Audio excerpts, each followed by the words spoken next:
Hello दोस्तों, नमस्कार। स्वागत है आप सभी का एजुकेशन मंत्रा में। दोस्तों, बहुत सारी अपडेट हैं जो संबंधित हैं प्रतियोगी परीक्षाओं से, साथ ही साथ महत्वपूर्ण अपडेट है, सभी के लिए जानना आवश्यक है।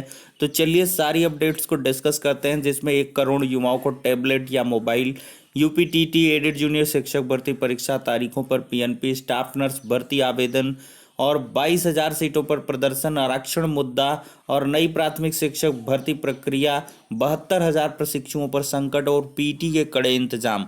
तो बहुत सारी अपडेट हैं, फटाफट छोटी छोटी स्टेप में हम लोग इनको डिस्कस करने वाले हैं। देख सकते हैं दोस्तों, पीटी केंद्रों पर होगी तगड़ी किलेबंदी। उत्तर प्रदेश अधीनस्थ सेवा चयन आयोग लखनऊ द्वारा आयोजित पीटी 24 अगस्त को जिले के 32 केंद्रों पर परीक्षा आयोजित की जा रही है। और डीएम डॉक्टर नितिन बंसल ने बृहस्पतिवार को अफीम कोठी सभागार में परीक्षा की तैयारियों को लेकर बैठक भी की है। तो इसी प्रकार की बैठकें हर जगह देखने के लिए मिल रही हैं और कहीं ना कहीं कड़े इंतजाम इस बार यूपी ट्रिपल एससी पेट में देखने के लिए मिलेंगे, क्योंकि बहुत बड़ी परीक्षा होने जा रही है। लगभग 21 लाख यहाँ पर अभ्यर्थी प्रतिभाग करने वाले हैं। अब यूपी विधानसभा में हंगामा हुआ है। आरक्षण पर भिड़े शिक्षा मंत्री नेता प्रतिपक्ष। आरक्षण के मुद्दे पर विधानसभा में जमकर हंगामा हुआ है। शिक्षा मंत्री सतीश द्विवेदी ने कहा कि सपा के लोग लड़कों को मेरे घर भेजकर आंदोलन कराते हैं, हर रोज 200 से 300 लोगों को भेजते हैं। इस पर सपा प्रतिपक्ष राम गोविंद चौधरी भड़क गए। उन्होंने कहा, आपने आरक्षण में धांधली की है, लोगों का हक मार लिया। अब लोग जब अपने हक की लड़ाई लड़ रहे हैं तो आप हमारे पर इल्जाम लगा रहे हैं। इसके बाद सपा ने वॉकआउट भी कर दिया। देखिए यहाँ पर दोस्तों, परीक्षा के अगले दिन ही पीजीटी की उत्तर माला जारी हो चुकी है। कोरोना महामारी की वजह से प्रभावित हुए भर्ती परीक्षाओं को जल्द पूरा करने की कवायद तेजी से चल रही है। और यहाँ पर उत्तर प्रदेश माध्यमिक शिक्षा चयन बोर्ड ने प्रवक्ता संवर्ग पीजीटी के 10 विषयों की 17 अगस्त को हुई परीक्षा की उत्तरमाला जारी की है। और पीजीटी परीक्षा के 13 और विषयों की उत्तरमाला भी जारी हो चुकी है।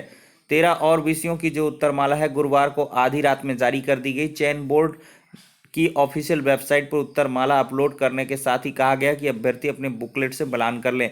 और उत्तरमाला के कई उत्तरों से अभ्यर्थी असहमत है। यहाँ पर प्रवक्ता संवर्ग के 10 विषयों की पीजीटी परीक्षा के बाद जो उत्तरमाला आई है उसमें बहुत सारी आपत्तियां देखने के लिए मिल रही हैं।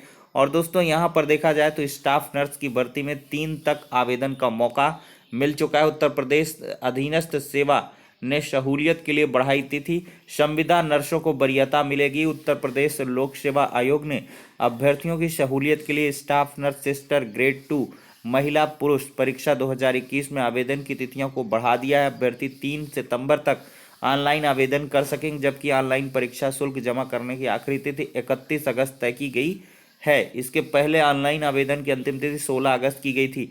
लिखित परीक्षा दोस्तों 85 अंक की होनी है। अभ्यर्थियों का चयन 100 अंकों पर करेगा और 85 अंकों की लिखित परीक्षा होगी। परीक्षा में 30 सामान्य ज्ञान के, 20 हिंदी के, वस्तुनिष्ठ और मुख्य विषय नर्सिंग के 120 प्रश्न आएंगे। अभ्यर्थियों को 2 घंटे में पेपर हल करना होगा। और देखा जाए तो किन पदों पर भर्तियां होगी: स्टाफ नर्स पुरुष चिकित्सा एवं शिक्षा प्रशिक्षण विभाग, चिकित्सा एवं स्वास्थ्य सेवाएं विभाग; स्टाफ नर्स महिला चिकित्सा एवं शिक्षा प्रशिक्षण विभाग, चिकित्सा एवं स्वास्थ्य सेवाएं विभाग; और सिस्टर ग्रेड 2 पुरुष एवं महिला केजीएमयू। तो ये पदों पर भर्तियां होनी है।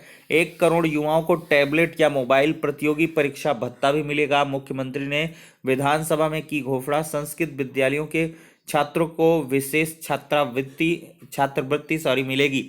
देखिए, प्रदेश के 1 करोड़ युवाओं को डिजिटली सक्षम बनाने के लिए उन्हें टैबलेट या मोबाइल दिया जाएगा। प्रतियोगी परीक्षा की तैयारी कर रहे युवाओं को परीक्षा भत्ता मिलेगा। योगी जी ने बृहस्पतिवार को विधानसभा में अनुपूरक बजट पर सदन को संबोधित करते हुए युवाओं के लिए कई घोषणाएं की है। उन्होंने कहा है कि संस्कृत विद्यालयों के परीक्षार्थियों को विशेष छात्रवृत्ति भी दी जाएगी और संस्कृत शिक्षकों के खाली पदों पर नियुक्ति भी होगी। मुख्यमंत्री ने कहा, युवाओं के लिए 3,000 करोड़ का एक विशेष कोष तैयार किया जा रहा है। इसमें कॉरपोरेट समूहों, विभिन्न वित्तीय संस्थाओं या विश्वविद्यालयों का योगदान भी होगा। उन्होंने अनुपूरक बजट को कोरोना योद्धाओं और फील्ड कर्मचारियों को समर्पित बताया है। कहा है कि स्नातक, परास्नातक, इंजीनियरिंग व डिप्लोमा पाठ्यक्रमों के 1 करोड़ युवाओं को टैबलेट या स्मार्टफोन के साथ ही मुफ्त इंटरनेट उपलब्ध कराया जाएगा। प्रतियोगी परीक्षा की तैयारी करने वाले हर युवा को 3 बार भत्ता दिया जाएगा। तो यहाँ पर दोस्तों नए युग का सृजन युवकों तुम्हारे हाथ में है। करीब 1 घंटे तक सदन को संबोधित करते हुए मुख्यमंत्री जी ने युवाओं को प्रोत्साहित करते हुए कविता की पंक्तियां पढ़ी। कहा, नए युग का सृजन युवाओं तुम्हारे हाथ में है, समूचा जग युवा पीढ़ी तुम्हारे हाथ में है, प्रबल फौलाद सच मानो तुम्हारे गात में है, नए युग का सृजन युवकों तुम्हारे हाथ में है, सफलता तो तुम्हारी बात में है, जज्बात में है, नए युग का सृजन युवकों तुम्हारे हाथ में है। और कर्मचारियों को 28% डीए 1 जुलाई से मिलेगा। यहाँ पर भी देख सकते हैं श्रावस्ती में पीटी परीक्षा संपन्न कराने को लेकर कलेक्ट्रेट में चलाया गया प्रशिक्षण शिविर। मतलब तगड़े इंतजाम किए जा रहे हैं। डीएलएड बैक प्रशिक्षुओं ने किया पीएनपी का घेराव और यहाँ पर डीएलएड बैक प्रशिक्षुओं ने बृहस्पतिवार को पीएनपी कार्यालय का प्रदर्शन किया। इस दौरान सचिव की कार का घेराव कर प्रशिक्षुओं ने अपनी मांग रखी। प्रशिक्षु विनोद पटेल और नीरज सिंह का कहना है कि फ्रेश प्रशिक्षुओं को प्रमोट किया जा रहा है, जबकि बैक प्रशिक्षुओं को प्रमोट नहीं किया जा रहा है। उनका कहना है कि बीटीसी डीएलएड 15, 17, 18 के प्रशिक्षुओं को भी 2 मौका समाप्त होने पर एक और मौका दिए जाने से की जो है सचिव से गुहार लगाई है। शिक्षक भर्ती के लिए दोस्तों यहाँ पर प्रदर्शन किया गया है। बेसिक शिक्षा विभाग के सहायक अध्यापकों के रिक्त पदों पर भर्ती प्रक्रिया को लेकर घमासान थमने का नाम नहीं ले रहा है। 22,000 रिक्त पदों को भर्ती प्रक्रिया में शामिल करने जाने की मांग को लेकर अभ्यर्थियों ने एक बार फिर जोरदार प्रदर्शन किया। अभ्यर्थियों ने बृहस्पतिवार को डालीबाग स्थित बेसिक शिक्षा मंत्री के आवास पर बाहर प्रदर्शन किया। इस दौरान पुलिस ने जब उन्हें हटाने की कोशिश की तो जमकर तकरार भी हो गई। यहाँ पर दोस्तों देखा जाए तो कांस्टेबल भर्ती के नियमों में बदलाव करे सरकार। हाईकोर्ट ने कहा एक ही भर्ती में 2 बार लंबाई नापने का औचित्य नहीं। इलाहाबाद हाईकोर्ट ने प्रदेश सरकार को उत्तर प्रदेश नागरिक पुलिस और पीएसी कांस्टेबल भर्ती के लिए बने UP constable police constable head constable service rules में संशोधन करने का विचार करने का निर्देश दिया। कोर्ट ने कहा कि एक ही भर्ती परीक्षा में अभ्यर्थी की लंबाई 2 बार नापे जाने का कोई औचित्य नहीं है। प्रदेश सरकार की विशेष अपील खारिज करते हुए कार्यवाहक मुख्य न्यायाधीश एमएन भंडारी और न्यायमूर्ति एससी शर्मा ने यह आदेश दिया है। अब देखते हैं क्या कुछ होता है। दोस्तों यहाँ पर देखा जाए तो बीएसए ने ऑनलाइन बैठक कर शिक्षकों को दिया निर्देश। परिषदीय विद्यालय भी 2 पालियों में खुलेंगे। यहाँ पर तैयारी हो चुकी है। 23 अगस्त से जूनियर हाई स्कूल व 1 सितंबर से खुलेंगे प्राइमरी स्कूल। सुबह 8 से 11 और 11 से 2 तक खुलेंगे विद्यालय।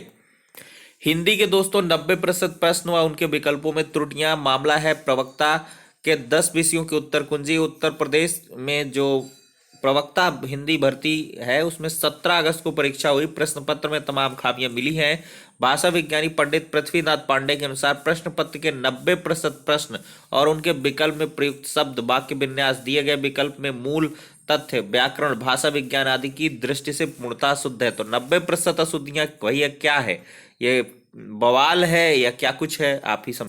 देखा जाए दोस्तों तो 72,000 प्रशिक्षुओं को भविष्य अधर में फंस गया है। दूसरे सेमेस्टर में फेल होने के कारण पहले में भी अनुत्तीर्ण। 6 अगस्त 2019 को शुरू हुआ था डीएलएड का प्रशिक्षण। यहाँ पर डीएलएड 2019 के 72,000 प्रशिक्षुओं का भविष्य अंधकार में है। द्वितीय सेमेस्टर के परिणाम में सफल लगभग 96,000 अभ्यर्थियों को तो सरकार ने तृतीय सेमेस्टर में प्रमोट कर दिया, लेकिन द्वितीय सेमेस्टर में फेल तकरीबन 72,000 प्रशिक्षुओं को कोर्स पूरा करने में कम से कम 6 महीने का समय और लगने का अनुमान है। अब दोस्तों यहाँ पर हम बात कर लेते हैं यूपी टीटी एडेड जूनियर शिक्षक भर्ती तारीखों पर। पीएनपी पर जो वार्ता हुई है कल की डेट में प्रशिक्षुओं की, तो उसमें ये चीज़ें निकल के आई हैं कि यूपी टीटी का एग्ज़ाम 19 दिसंबर को करवाया जाएगा और जो आपका एडेड जूनियर का परीक्षा है वो 10 से 15 अक्टूबर के बीच कभी भी करवाया जा सकता है। इसके आधार पर अभ्यर्थियों को यहाँ पर समझा बुझा के सचिव पीएनपी के द्वारा बाहर किया गया है और प्रशिक्षु यहाँ पर लगातार मांग कर रहे हैं कि नई शिक्षक भर्ती के लिए आवेदन प्रक्रिया स्टार्ट की जाए। इस पर जो पीएनपी सचिव उनका कहना है कि शासन स्तर से कुछ सुगबुगाहट तो है, लेकिन फाइनली डिसीजन शासन को लेना ही है। तो इस वजह से शासन स्तर पर प्रयास करें नई शिक्षक भर्ती के लिए। तो कहीं न कहीं नई शिक्षक भर्ती का मामला भी शासन स्तर पर चल रहा है, उसके लिए भी आपको कुछ चीज़ें देखने के लिए मिल सकती हैं। तो दोस्तों ये हो जाती हैं सारी अपडेट्स। तो एडेड जूनियर शिक्षक भर्ती की जो परीक्षा तारीख हैं वो काफ़ी नज़दीक आने वाली हैं। इसका प्रपोजल वगैरह जल्द भेज दिया जाएगा और उसके आधार पर आपको एग्ज़ाम भी देखने के लिए मिल जाएगा। तो इसके लिए बहुत सारे अभ्यर्थी सवाल कर रहे थे और 22,000 सीटों पर प्रदर्शन जारी है। मंत्री जी के स्टेटमेंट के बाद भी यहाँ पर अभ्यर्थी पीछे नहीं हट रहे। मंत्री जी का साफ तौर पर कहना है कि 22,000 सीटें किसी भी सूरत हालात में 69,000 में नहीं जुड़ेंगे। ये एक असंवैधानिक मांग है। विधानसभा में भी ये चीज बेसिक शिक्षा मंत्री जी कह चुके हैं। तो फिलहाल के लिए सारी अपडेट्स हो जाती है, नेक्स्ट वीडियो में मिलते हैं।